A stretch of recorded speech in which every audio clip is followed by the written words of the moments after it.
Coucou, à travers cette carte qui est la Retail City Map, on veut évoquer notre 100e concept qui est fait depuis la création de l'agence, c'est-à-dire 12 ans. 100 concepts, ça forme un mini petite ville, un mini petit village global, design global, c'est notre activité.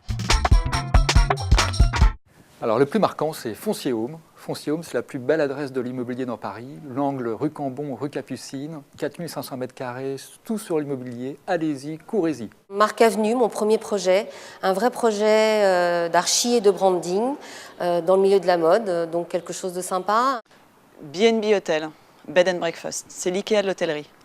Et en fait, ce qui m'a frappé en visitant chacun des hôtels, c'est de m'apercevoir que c'était les gérants qui habitaient sur place, qui étaient chez eux, qui rajoutaient leur touche personnelle.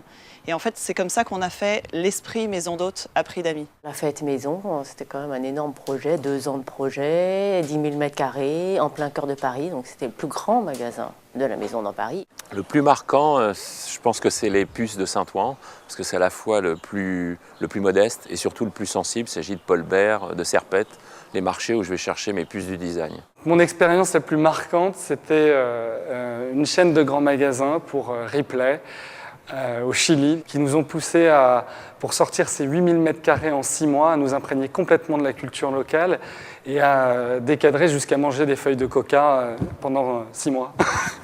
Alors, le projet marquant pour moi, la Grée des Landes.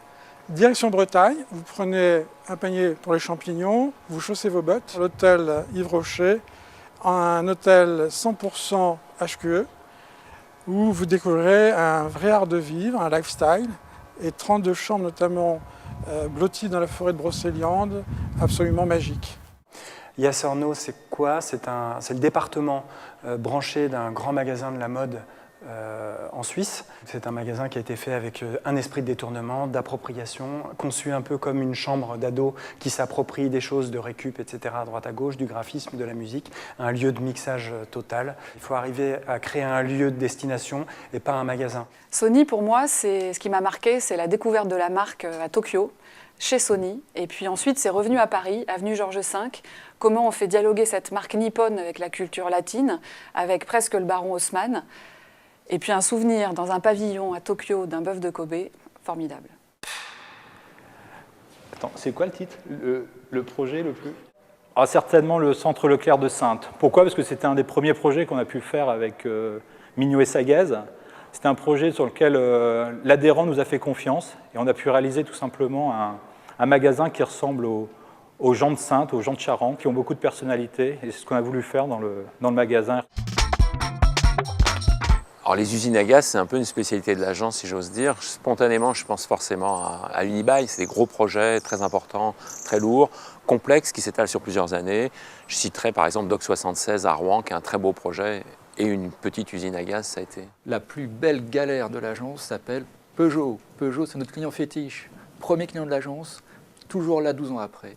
Peugeot Avenue, c'est 3 millions de visiteurs par an depuis 12 ans, 6 animations par an depuis 12 ans. On a même usé 5 directeurs marketing. Le premier, c'était bien les 4 temps. On a fait 4 ans de travaux en site occupé, 175 000 m² à gérer, 33 millions de visiteurs par an. Ça vous laisse imaginer un petit peu la complexité des choses. Yves Rocher, mais plutôt parce que global comme projet, c'est des boutiques, du e-commerce, une identité visuelle, des bureaux, un hôtel, tout ça autour d'un seul même fil conducteur qui est récoltant, fabricant, du végétal à la peau.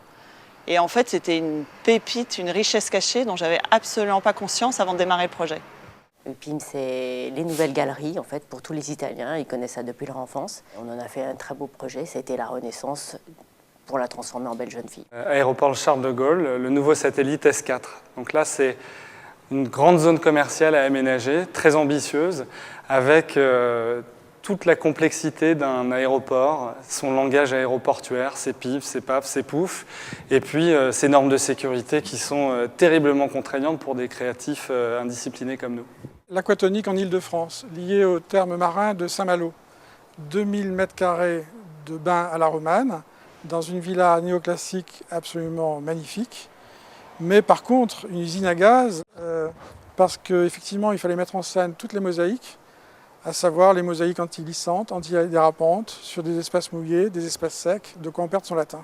Chez Jean du groupe Casino, pourquoi? Parce que c'est une innovation, on a inventé un nouveau métier, le métier de cafetier, épicier, fleuriste, droguerie, loto, maison de la presse. Et tout ça dans une toute petite surface, de 7h du matin jusqu'à minuit.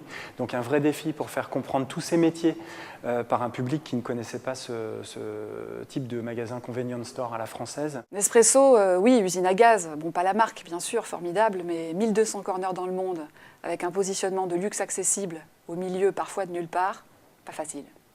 L'usine à gaz, Joséphine, c'est un projet de boulangerie, pâtisserie et jolie cuisine à Paris. Malheureusement, on a découvert beaucoup de loups, comme on dit, dans le lieu. Des loups aussi, malheureusement, dans les délais. Bon, non, je ne peux pas tirer une balle dans les fournisseurs, mais au-delà de ça, un beau projet qui a pris juste 1 mois et demi de retard, qui a pu ouvrir en mois de septembre et accueillir actuellement un bon nombre de personnes. On était bien là. Non, toujours pas.